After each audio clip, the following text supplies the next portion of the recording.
Pues bien, habiendo revisado brevemente las facultades de recaudación y determinación, nos vamos a adentrar al tema de la facultad de fiscalización, que es, digamos, el tema central de esta clase virtual.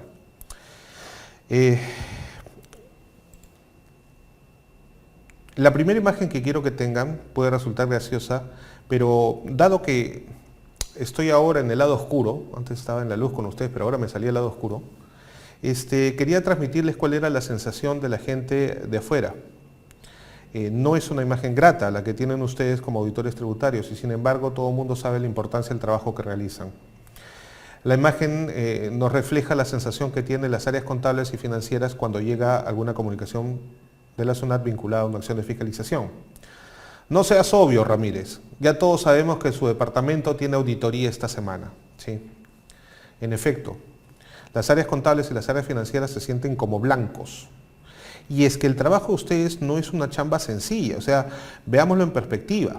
Se trata de un tercero que viene a revisar la labor que ha efectuado el área contable y que está expuesto a que le digan que está trabajando mal.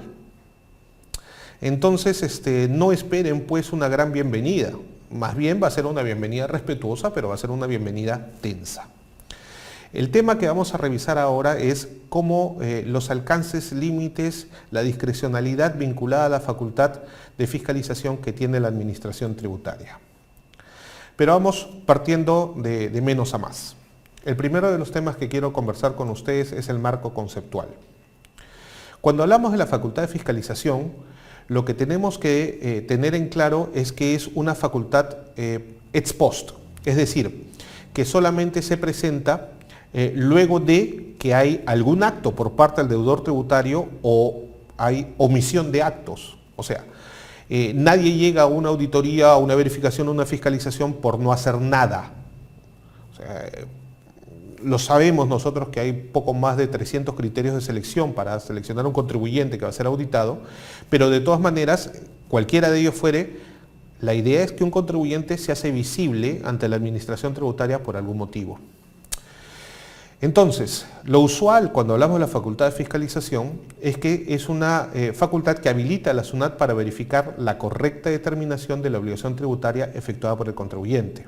Así es, como todo el sistema tributario peruano de tributos internos y tributos aduaneros se basa en la autodeterminación, la facultad de fiscalización esencialmente verifica, ratifica y analiza la determinación efectuada por el deudor tributario.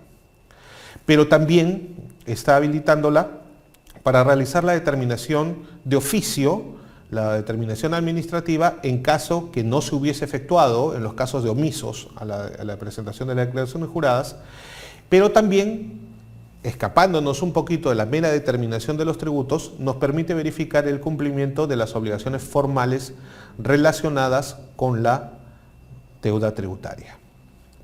Eso es el primer concepto.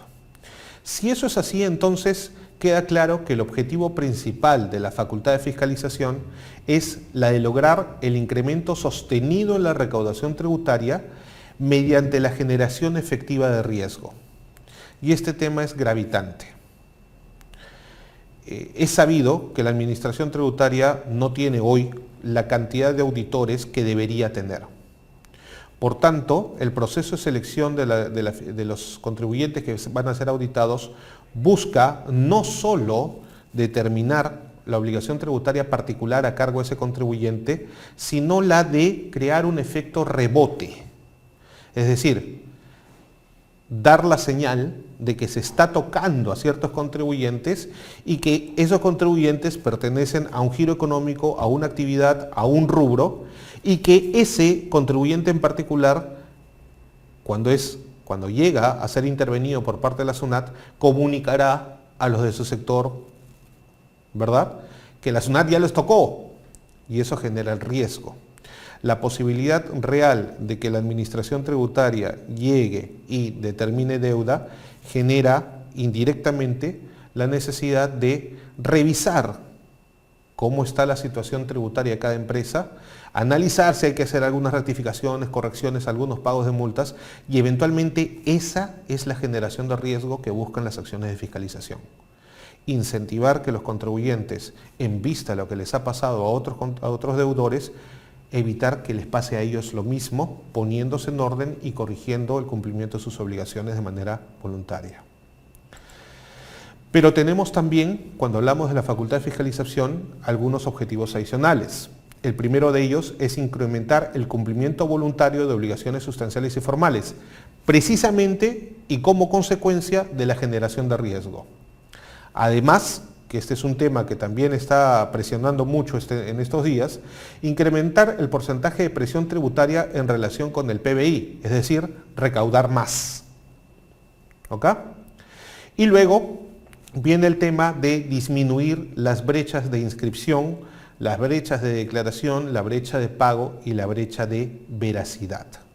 Ustedes saben, este es el trabajo hormiga que tiene la SUNAT, y es que ante el universo creciente del número de contribuyentes, lo que debe buscar la administración tributaria a través de las acciones de fiscalización es que el total de contribuyentes que están inscritos y activos en el RUC de la SUNAT declaren y paguen por el total de las obligaciones gravadas que vienen generando.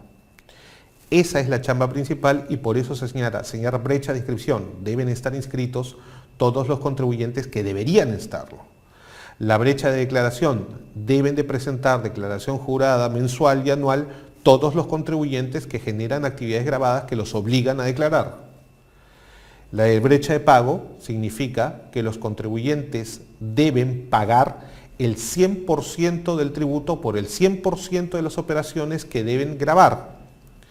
Y por último, la brecha de veracidad, que es un poquito la más complicada, ¿no? Que es la de establecer si en efecto los montos declarados y los montos pagados por los contribuyentes responden siempre a la totalidad de operaciones que deben ser reportadas a la administración tributaria. Trabajo complicado, y ese es el trabajo que se les asigna a ustedes. La labor de fiscalización no se queda en el mero hecho de la cuantificación de la deuda tributaria, sino que tiene estos efectos colaterales que son tan importantes como la misma labor de intervención y de verificación. Teniendo esto como precedente, vamos a ver de manera rápida algunas características que reúne la facultad de fiscalización que tiene la SUNAT en específico, porque la de los municipios y la de los gobiernos locales difiere. A ver, todos sabemos que el Código Tributario es de aplicación para las más de 2.000 administraciones tributarias que hay en el Perú, pero en realidad, con el devenir de los años, el Código Tributario se ha convertido en un terno a la medida de la SUNAT, ¿verdad? Y en el tema de la facultad de fiscalización tenemos facultades que son exclusivas y excluyentes de la SUNAT. Por eso tomen atención desde ya, que esa es la técnica que se ha seguido en el Código Tributario. Cuando se quiere conceder a la SUNAT alguna atribución, alguna facultad, algún poder específico, siempre en el Código Tributario van a encontrar frases como para la SUNAT, o tratándose de la SUNAT, o la SUNAT podrá hacer esto. Eso significa que son facultades específicas distintas a las que corresponden a las más de 2.000 administraciones tributarias. En otras palabras, cuando encontremos este tipo de frases que hacen referencia expresa y exclusiva a la SUNAT, eso significa que esas facultades no son de aplicación ni de uso por parte de las administraciones tributarias municipales y provinciales. ¿Cuáles entonces? La pregunta es, ¿cuáles son las características de la facultad tributaria de fiscalización que tiene la SUNAT? La primera de esas características es que es una facultad exclusiva. ¿Ok? Lo habíamos visto un poquito antes cuando hablábamos de los órganos de la administración, pero vale la pena reiterarla. La idea es, solo la administración tributaria, vamos a reducir un poquito más, solo la SUNAT se encuentra habilitada legalmente para poder ejercer la facultad de determinación y de fiscalización. Esto significa, en otras palabras, que ningún órgano distinto a la propia administración tributaria puede meterse en los temas de su competencia. Lo habíamos visto ya. Los municipios con su tema, SUNAT con sus temas tributarios aduaneros, y nadie puede irrogarse la facultad. Pero no solamente entre administraciones tributarias. Por eso es que la segunda característica de esta facultad de fiscalización es que se trata de una facultad excluyente. Y eso significa que la facultad de fiscalización restringe a las demás entidades públicas en los temas tributarios, siendo incompetentes para meterse en estos asuntos. Eso también lo vimos en el tema de órganos. Si solo son órganos de la administración tributaria, la SUNAT, los municipios y el Tribunal Fiscal, nadie más que cualquiera de estos tres órganos puede irrogarse la facultad de analizar y emitir opinión jurídica vinculante respecto de temas tributarios. No sería dable, por ejemplo, que el Ministerio de Trabajo se meta en asuntos tributarios, o que el Ministro de Justicia también decida meterse, o que cualquier otro sector público decida meterse en tema tributario. Esa es la idea. Y como se trata de una facultad exclusiva y excluyente, deriva de ello que es una facultad indelegable además, ¿no? Tratándose de la competencia que tiene SUNAT vinculado a tributos internos y tributos aduaneros, las aportaciones, regalías mineras y el control de insumos químicos, la SUNAT no puede encargar a un tercero el llevar adelante sus labores de fiscalización. Y esta indelegabilidad de la facultad de fiscalización no nace exclusivamente de las disposiciones del Código Tributario, sino que vienen en realidad desde la Ley General de SUNAT aprobada con el Decreto Legislativo 501. Es una norma interesante que deben revisar porque ahí está claramente especificadas cuáles son las facultades y competencias de la SUNAT. Adicionalmente, y este es el punto neurálgico de la clase virtual, la facultad de fiscalización es, tal cual lo señalan las normas tributarias, una facultad discrecional.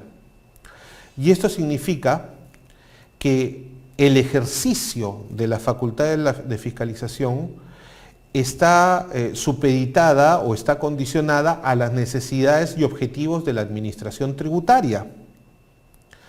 La administración tributaria tiene, por tanto, un amplísimo margen de actividades que puede desarrollar, teniendo siempre como meta el verificar la correcta determinación de la obligación tributaria. Sin embargo, llamo desde ya la atención, porque es un tema que vamos a tocar un poquito más adelante, la discrecionalidad requiere siempre de un marco de legalidad. Discrecionalidad no es sinónimo de arbitrariedad. Y ese es un tema muy importante que lo vamos a analizar en breve. Finalmente, debemos señalar que la facultad de SUNAT es una facultad irresistible. La idea de esta característica, al ser irresistible, es que el contribuyente, el deudor tributario que va a ser objeto de alguna acción de fiscalización, no puede oponerse al ejercicio de esta facultad, sino que tiene que tolerarla. Es parte esencial, pero es un doble juego, ¿no? Esta característica de irresistible de la facultad no solamente implica la posibilidad de que la administración tributaria llegue efectivamente donde un contribuyente de manera inopinada, sin aviso previo, y ejerza la facultad de fiscalización, sino que además tiene como correlato el deber y la obligación de los contribuyentes de colaborar con la administración tributaria para facilitar la labor de cumplimiento por parte de la SUNAT. Sin embargo, esta condición de irresistible, como ustedes saben, tiene algunos parámetros que la limitan. A pesar de ello, porque aun cuando yo no me puedo oponer a la intervención de la administración tributaria, a que lleve adelante una acción de fiscalización, sí tengo, por ejemplo, protección legal. En los casos, en primer caso, la prescripción, que es un tema que ya se ha analizado con anterioridad, y lo segundo, cuando ya se hubiera efectuado una fiscalización o determinación previa respecto del mismo tributo y periodo.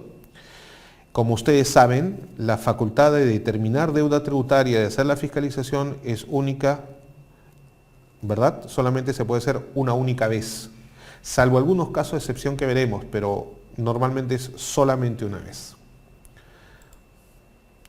Adicionalmente, esta facultad de fiscalización, como les decía, tiene este límite temporal. ¿Es una facultad discrecional? Sí. ¿Es una facultad irresistible? Correcto. Pero no es una facultad irrestricta, no es una facultad arbitraria, sino que tiene límites y también vamos a ver esos límites. Uno de los principales límites es los límites temporales. No puede llevarse adelante una fiscalización cuando el periodo tributario que va a ser materia de revisión o respecto del periodo tributario que va a ser materia de atribución ya ha pasado o transcurrido el plazo de prescripción o dicho periodo haya sido declarado prescrito. Y finalmente, la preclusión, que es un término legal, la facultad de fiscalización es preclusiva y esto significa que, en principio, una vez ejercida la facultad de fiscalización, se agotó dicha facultad respecto del tributo y periodo fiscalizado y por eso es que el Tribunal Fiscal, a través de una RTF, observancia obligatoria del año 2005, que vamos a analizar más adelante, señala que la facultad de fiscalización es única, integral y definitiva. Pero como les mencionaba, esta facultad de fiscalización no es unilateral, o sea, no puede ser ejercida de manera unilateral sin el concurso y la participación de los contribuyentes.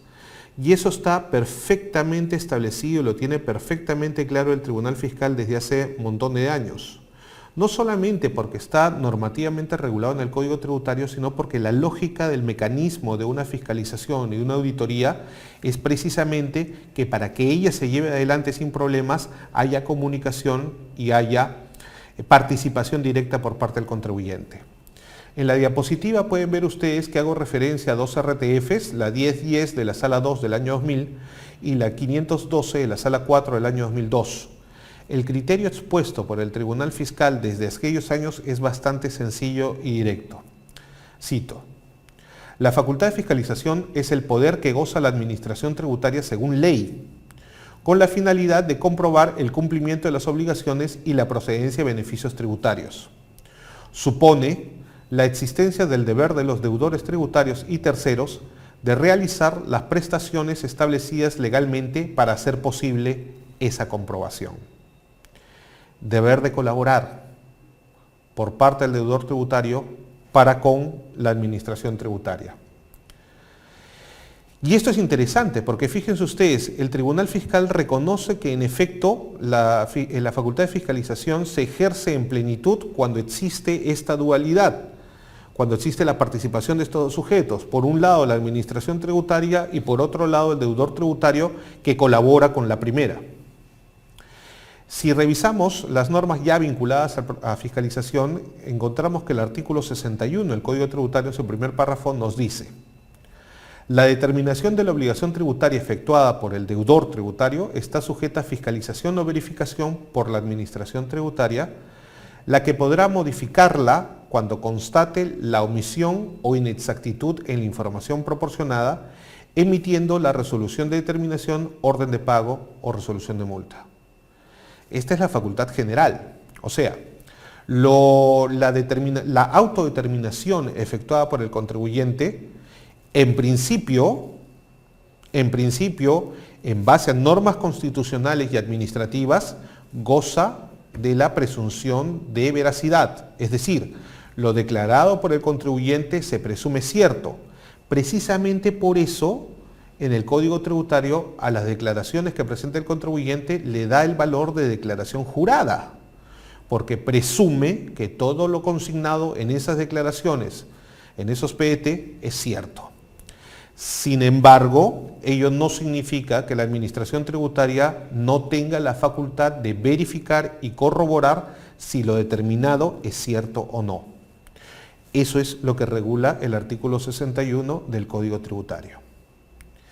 Pero complementando esta norma, y eso es a lo que va también el Tribunal Fiscal, encontramos el artículo 87 respecto a los deberes de los administrados, de los deberes de los deudores tributarios, y nos dice lo siguiente: los administrados están obligados a facilitar las labores de fiscalización y determinación que realiza la administración tributaria y en especial deberán, inciso 5, permitir el control por la Administración Tributaria, así como presentar o exhibir en las oficinas fiscales o ante los funcionarios autorizados, según señale la Administración, las declaraciones, informes, libros de actas, registros y libros contables y demás documentos relacionados con hechos susceptibles de generar obligaciones tributarias en la forma, plazos y condiciones que les sean requeridos, así como formular las aclaraciones que les sean solicitadas. ¿Se dan cuenta? La idea en el sistema tributario es que a cada obligación hay un deber de colaboración. Existe la obligación de los contribuyentes de llevar la documentación contable de acuerdo a las formas y condiciones que establece la SUNAT, pero se correlaciona con la obligación de facilitar a la Administración Tributaria su verificación. Entonces, hay que hacer aquí, y antes de entrar en tema, hay que hacer un distingo necesario.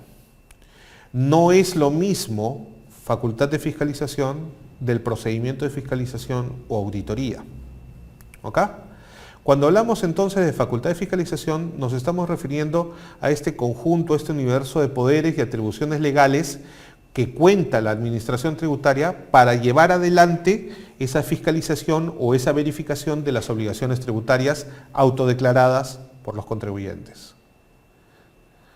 Y en segundo lugar, tenemos el procedimiento de fiscalización y auditoría, que en realidad es una de las formas como se ejerce concretamente la facultad de fiscalización. A ver, vamos poniendo las cosas en perspectiva. Cuando hablamos de facultad de fiscalización, como les decía, no podemos equiparar facultad de fiscalización a procedimiento de auditoría. En realidad, la facultad de fiscalización es un conjunto mucho más grande y dentro del cual encontramos una de las manifestaciones que es el procedimiento de fiscalización. Pero tenemos un montón de acciones o intervenciones de fiscalización adicionales.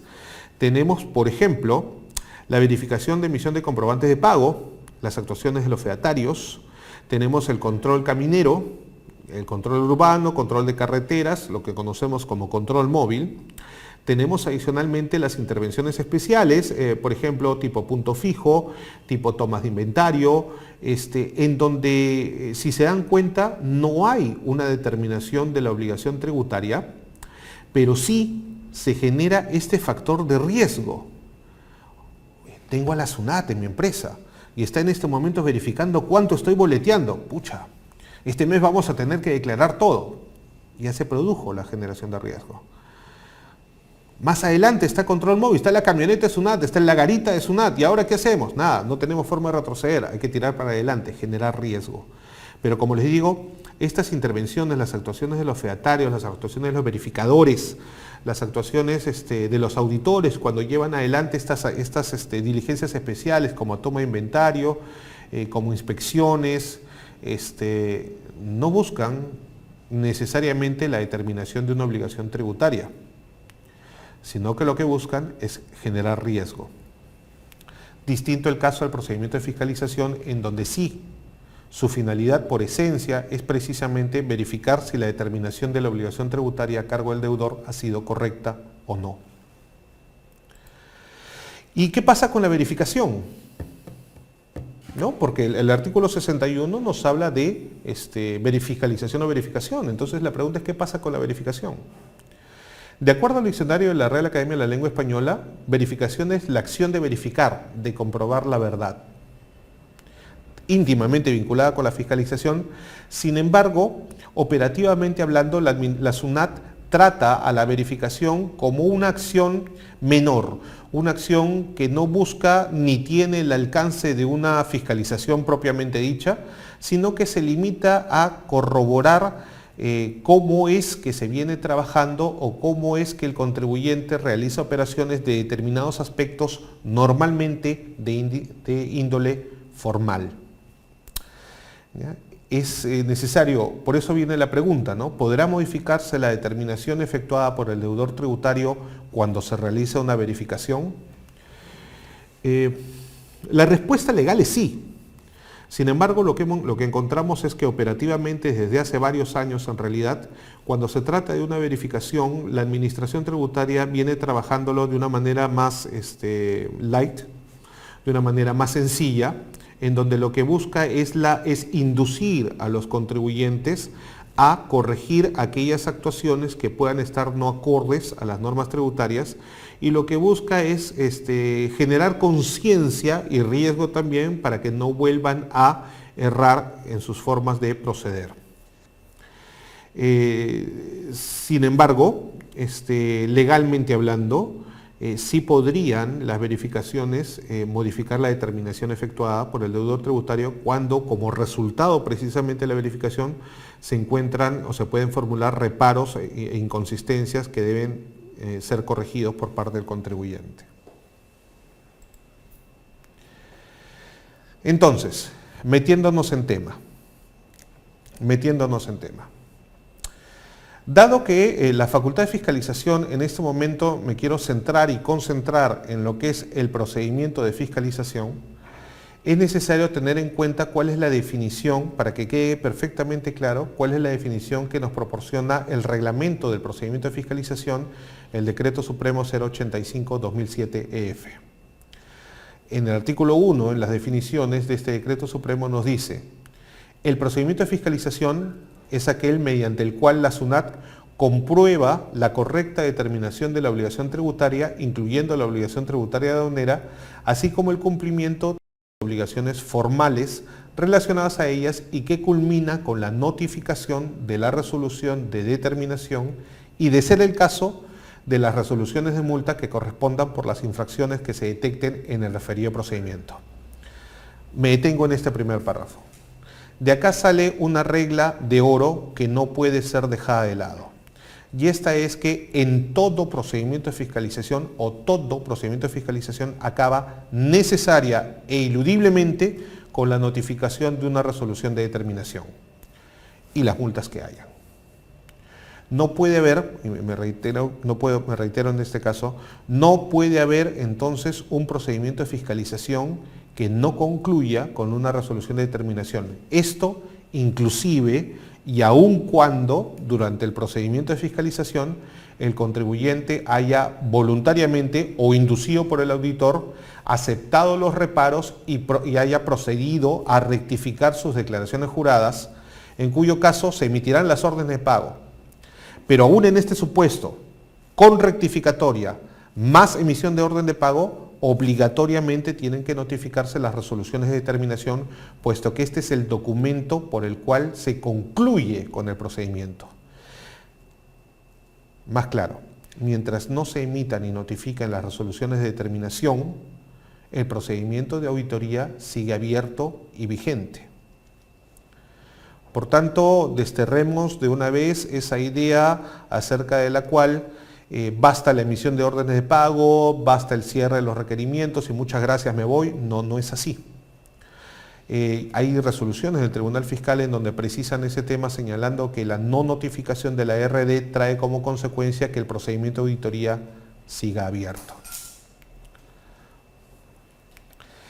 La misma norma, el mismo Decreto Supremo del Reglamento de Procedimiento de Fiscalización nos dice que no se encuentran comprendidas las actuaciones de la SUNAT dirigidas únicamente al control de cumplimiento de obligaciones formales, las acciones inductivas, las solicitudes de información a personas distintas al sujeto fiscalizado, los cruces de información y las actuaciones a que se refiere el artículo 78 del Código Tributario. Esta es la emisión de las órdenes de pago y el control que realiza antes y durante el despacho de mercaderías. ¿Se dan cuenta? El mismo Decreto Supremo nos dice que el universo de acciones de fiscalización es mucho más amplio y grande que el procedimiento mismo de fiscalización. Pero como estamos hablando, como el Decreto Supremo del 085 está vinculado al procedimiento de fiscalización, la misma norma se encarga de excluir aquellas acciones de fiscalización que no forman parte o que no son y no pueden ser consideradas como procedimientos de fiscalización o auditoría. Pues bien, teniendo en cuenta este marco conceptual, quiero entrar a analizar uno de los temas centrales de la facultad de fiscalización, y es el tema de la discrecionalidad. Este tema es sumamente importante porque ustedes como auditores que van a hacer las revisiones en los domicilios de los contribuyentes van a tenerla que ejercer de manera continua, todos los días, en la mayoría de situaciones, con cada decisión que tomen. Y por eso es extremadamente importante conocer qué pueden y qué no pueden hacer.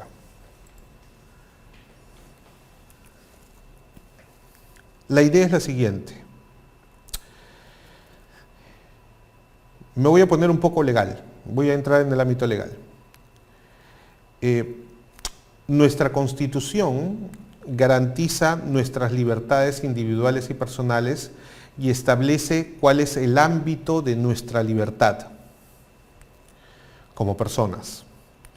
En el artículo 2 de la Constitución hay una frase que es sumamente interesante, que la leo para no meter la pata, parafraseando, dice: nadie está obligado a hacer lo que la ley no manda, ni impedido de hacer lo que ella no prohíbe.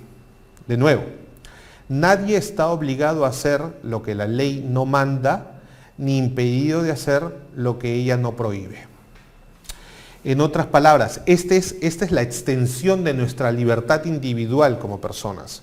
Yo puedo hacer todo lo que me venga en gana, mientras no afecte los derechos de terceros o sea ilegal. Es amplísima, ¿verdad? La pregunta que les traigo entonces a ustedes es la siguiente. ¿Esta libertad definida así en la Constitución incluye a la administración tributaria? ¿Consideran ustedes que se incluye dentro de esta libertad a la SUNAT? La SUNAT puede hacer cualquier cosa que no le impida la ley. ¿Es eso posible? Yo adelanto mi opinión en que no, pero permítanme sustentarlas y explicarlas por qué. Discrecionalidad es la regla del juego en el procedimiento de fiscalización. El auditor es el que llega y revisa lo que deba revisar. El auditor es quien llega y decide, o mejor dicho, la administración tributaria es la que decide qué tributo se va a fiscalizar, qué periodos, qué extensión, qué alcance, cuánto tiempo. Es una facultad enorme. Para Cabanelas, que es un profesor argentino bastante reputado en el tema de definiciones, discrecionalidad es la potestad o actuación caracterizada por la voluntad propia sin otro límite que una tácita adecuación a lo establecido como justo o equitativo. Nos habla entonces de libertad para obrar o para abstenerse, para resolver de una manera o de la opuesta. Libertad para determinación de penas o sanciones al arbitrio, aunque no con arbitrariedad. La define entonces como una provisión ajustada a las necesidades de quien recibe y a las posibilidades del que da. Rescato aquí dos ideas. ¿Ok? Discrecionalidad implica posibilidad de actuar prácticamente sin reglas, pero sin caer en la arbitrariedad.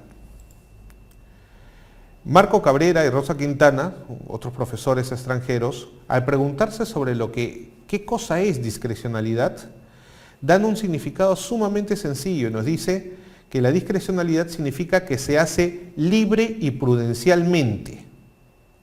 Libre y prudencialmente. Queda entonces a juicio y criterio de la administración tributaria cómo ejerce esa facultad. Sin embargo, se encargan de precisar que eso no significa arbitrariedad. Y por eso nos dan tres parámetros bien interesantes. Nos dicen, una facultad es discrecional siempre que en el ordenamiento jurídico no establezca cuándo debe ejercitarse, cómo debe ejercitarse y en qué sentido se debe ejercitar. Y eso es exactamente lo que ocurre en el artículo 61 y siguientes del Código Tributario. En ninguna norma del Código Tributario se señala cuándo es que la administración puede ejercitar esa facultad. En ninguna norma se dice cómo debe ejercitarse y tampoco se señala en qué sentido se debe ejercitar. Esos tres parámetros, cuándo, cómo y en qué sentido, lo determina libremente la administración tributaria. Es ella la que decide cómo interviene. Y además, amplío un poquito más, es la propia administración tributaria la que determina qué tipo de intervenciones que la que va a realizar. Si de repente conviene una simple verificación de obligaciones formales, o de repente conviene realizar una auditoría, sea parcial o definitiva, o de repente conviene hacer una intervención de otro tipo.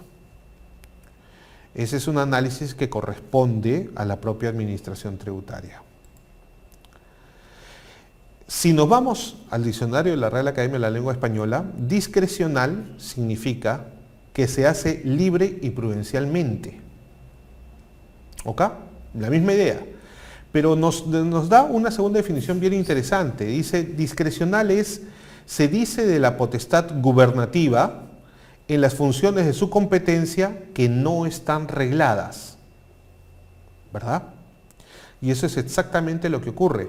No es, quiero llamar a su atención a lo siguiente, si ustedes revisan las normas del Código Tributario, ustedes van a encontrar que están reglamentadas el procedimiento de cobranza coactiva, el procedimiento de notificación de los actos de la administración, están reglamentados el procedimiento contencioso, está súper reglamentado el procedimiento sancionador, la aplicación de las sanciones, pero no hay reglas vinculadas a cómo se realiza el procedimiento de fiscalización. ¿Se dan cuenta? Y ese tema no es coincidencia.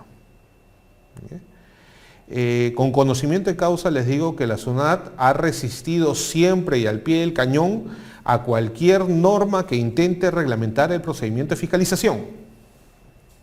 ¿Por qué? Porque precisamente lo que se ha buscado es gozar y que la administración tributaria siga en esa amplitud de discrecionalidad. Cuanto más reglas metes vinculado a una facultad, más la restringes. Y la intención explícita del legislador tributario ha sido: dejen a la SUNAT actuar libremente, en la confianza que sus actuaciones no van a derivar en actos arbitrarios. Esa ha sido la idea. Por eso es que acá en la diapositiva ustedes pueden ver en estas viñetas, dice, discrecionalidad no implica actuaciones sin sustento o sin fundamento. Así como también señala que la discrecionalidad no implica arbitrariedad o capricho. No, por el contrario. Fíjense ustedes qué bien lo precisa García Enterría, el profesor español. Nos dice, no hay discrecionalidad al margen de la ley. Listo. La discrecionalidad entonces se ejerce, dice, justamente solo en virtud de la ley y en la medida que la ley lo permita. Ok. Entonces, todos estos interpretaciones que dicen yo puedo hacer lo que quiera mientras la ley no me lo prohíba, cambian cuando estamos hablando de una entidad administrativa, porque la discrecionalidad se restringe a lo que la ley permita y no permita. ¿Se dan cuenta? Ok. Por eso es que señala el mismo García Enterría, dice, las potestades discrecionales concernientes a las fiscalizaciones serán entendidos como instrumentos para el fin que se persigue. ¿Cuál es? El pago de la obligación tributaria determinada sin que la administración pueda introducir en ellos juicios de oportunidad o conveniencia. Correcto. La finalidad de la fiscalización es recaudar. La finalidad de la fiscalización es efectuar la correcta determinación de la obligación tributaria para establecer una deuda tributaria correcta que deba ser cancelada oportunamente por parte del deudor. Esa es la idea. ¿Correcto? Entonces, si esa es la facultad discrecional, uno puede manejarse. Tenemos un amplio margen de acciones, pero jamás debe ocurrir que dentro de ese margen de acciones hagamos juicios ni de valor, ni de oportunidad, ni de si es conveniente o no realizar la determinación. No. La cosa es un poquito más objetiva. ¿Existe la obligación de determinar la deuda tributaria, sí o no? Sí, determinémosla correctamente. Pero fíjense ustedes, quiero llamar a su atención un tema que normalmente no se toca. Esta facultad de fiscalización que está reconocida en el Código Tributario parte de nuestra Constitución. En efecto, en el último párrafo del numeral 10 del artículo 2 de la Constitución Política del Perú se señala: los libros, comprobantes y documentos contables y administrativos están sujetos a inspección o fiscalización de la autoridad competente de conformidad con la ley. Actuación dentro del marco legal. Las acciones que al respecto se tomen no pueden incluir su sustracción o incautación, salvo por orden judicial. Ya la Constitución nos da el parámetro, ya la Constitución nos dice por dónde vamos a ir. Y además, complementando lo anteriormente expuesto, tampoco podemos olvidar, cuando hablamos de discrecionalidad, que el último párrafo de la norma 4 del título preliminar del texto único ordenado del Código Tributario señala lo siguiente: en los casos en que la administración tributaria se encuentre facultada para actuar discrecionalmente, optará, es un mandato, optará por la decisión administrativa que considere más conveniente para el interés público dentro del marco que establece la ley. Esta norma es sumamente interesante. En el ámbito privado, a veces siempre me preguntan y me dicen, pero ¿por qué los auditores de SUNAT son tan pro fisco? ¿Por qué no piensan más en nosotros? Y yo les digo, es que no tienen alternativa. La norma les dice, optará. No les dicen, podrán pensar en, no, es un mandato imperativo. O sea, esta norma les obliga a pensar pro fisco. Entonces, si alguien les pregunta a ustedes lo único que tienen que decir es, ampay me salvo, la norma 4 me dice, yo tengo que pensar pro fisco. Y es verdad. Porque cuando nos dice, optará por la decisión administrativa que considere más conveniente para el interés público, ¿cuál es el interés público que está detrás de las actuaciones de SUNAT? La recaudación.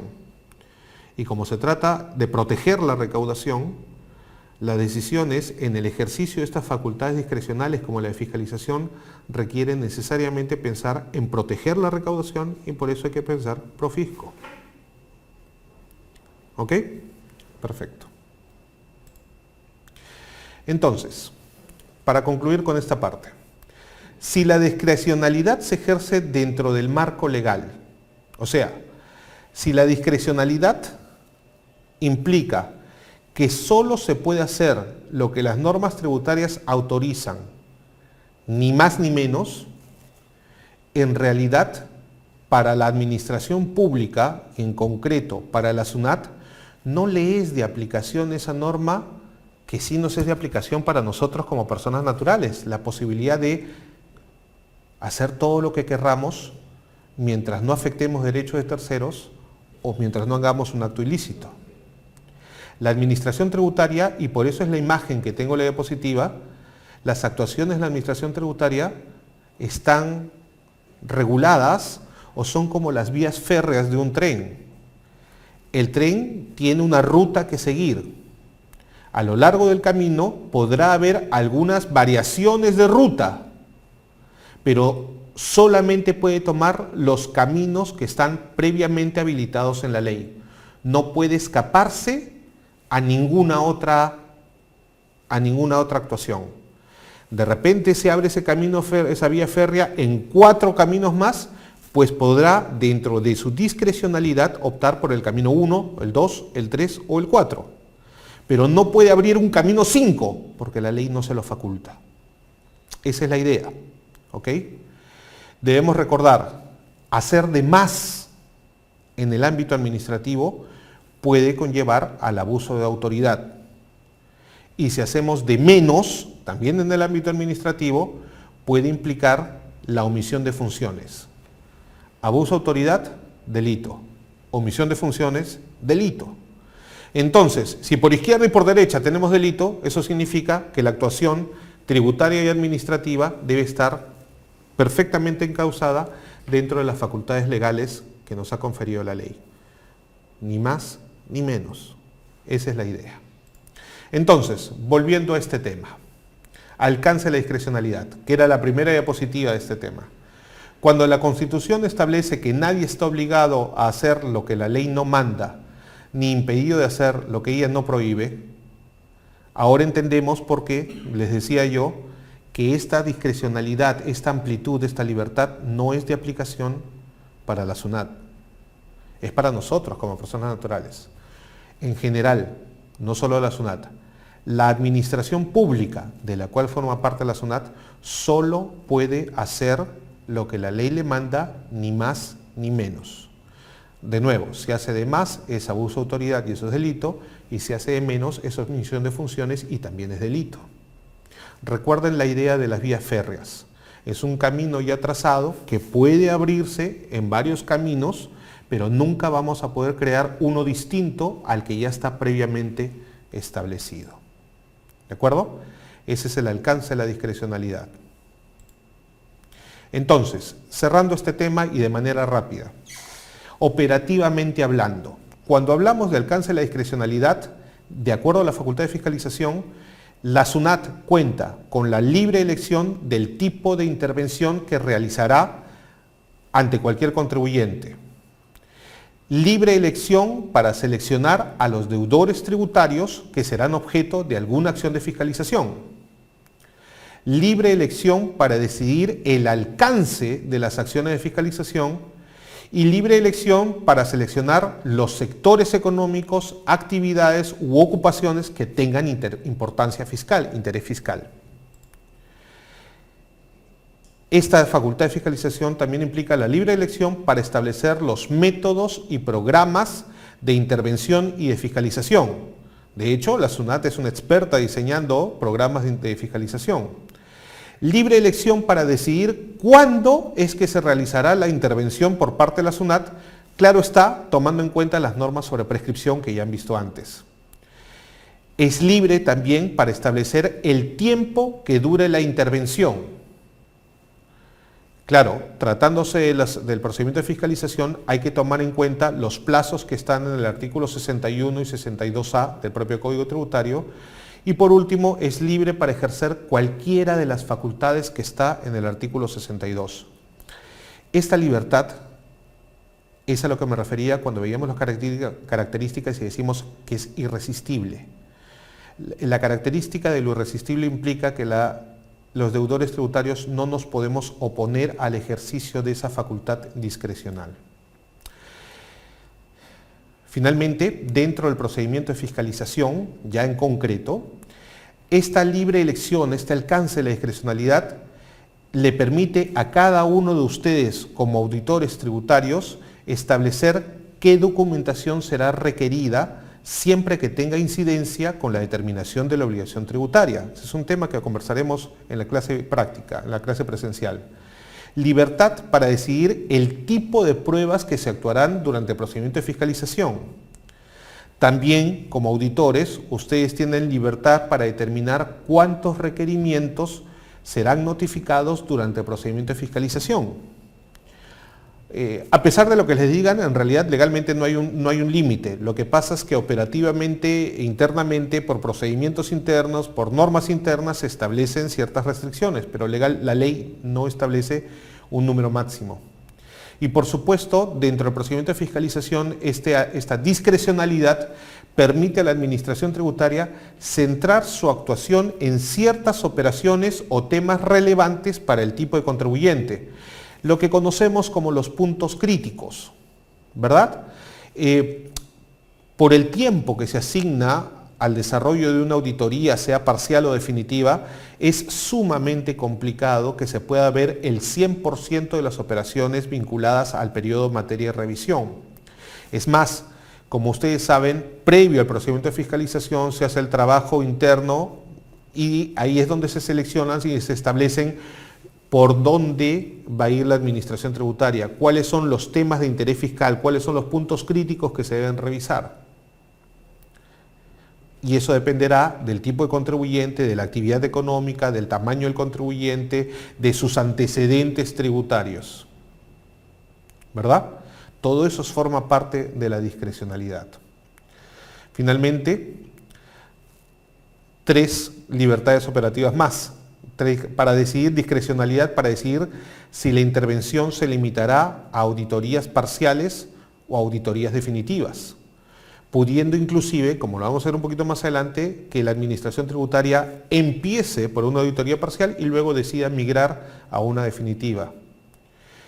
Y finalmente, libertad para realizar el número de auditorías parciales vinculadas al mismo tributo y periodo, cuidando solamente que no se repitan los mismos aspectos y elementos que ya fueron fiscalizados anteriormente.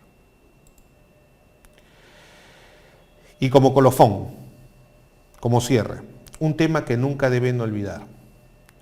La discrecionalidad pertenece a la SUNAT. Pertenece a la SUNAT como institución y no al auditor fiscal. Es cierto que durante un procedimiento de fiscalización el auditor fiscal tiene cierto poder discrecional para, no quiero utilizar la palabra negociar, sino para inducir al contribuyente a realizar cierto tipo de acciones, pero eso viene presupuestado en base a lo que la administración tributaria decida. Si la administración tributaria, si la SUNAT decide recortar esa posibilidad de inducción, lo puede hacer, porque los auditores finalmente son empleados de la SUNAT y por tanto deben seguir las instrucciones, disposiciones y órdenes que ésta emita. Eso significa que las actuaciones que realiza cualquier funcionario, cualquier auditor, cualquier persona, deben atender a los documentos internos, sean estos circulares, manual de ingeniería, los memos IG, los memorándum, las resoluciones de superintendencia, los informes evacuados por la Intendencia Nacional Jurídica, que son de observancia obligatoria para los auditores, etc. Adecuar su actuación a los fines que persigue la institución, lo que señalamos en la norma 4, optar por la decisión que más favorezca el interés público a la recaudación. Y por supuesto, no hacer ofrecimientos ni actuaciones a las que la ley no los faculta. ¿De acuerdo? Las vías férreas. Ese es el alcance de la discrecionalidad que tenemos en la facultad de fiscalización.